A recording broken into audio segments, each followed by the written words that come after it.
రాధే రాధే. నేను మీ ఆస్ట్రో రిత్విక్. ఇదేంటంటే కుండలి.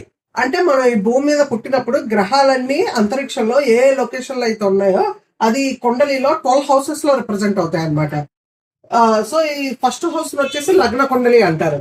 అంటే మనం ఈ భూమి మీద పుట్టినప్పుడు చంద్రుడు ఏ నక్షత్రంలో అయితే ఉన్నాడో అది మన నక్షత్రం. అదే విధంగా చంద్రుడు ఏ రాశిలో అయితే ఉన్నాడో అది మన రాశి అనమాట. అదే విధంగా ఈస్టర్న్ హారిజన్ లో ఏ రాశి అయితే ఉంటుందో అది మన లగ్న కుండలి అన్నమాట.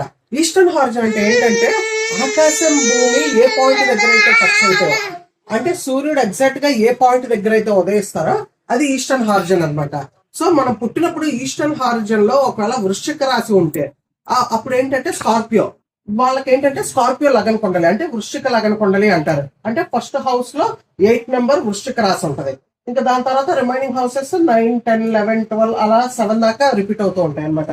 సో వృశ్చిక లగ్న కుండలి వాళ్ళ క్వాలిటీస్ ఎలా ఉంటాయంటే వాళ్ళు చాలా ఇంటెన్స్, చాలా డీప్లీ ఎమోషనల్ గా ఉంటారనమాట, చాలా పొసెసివ్ గా ఉంటారనమాట, చాలా సీక్రెట్ మిస్టీరియస్ గా ఉంటారు.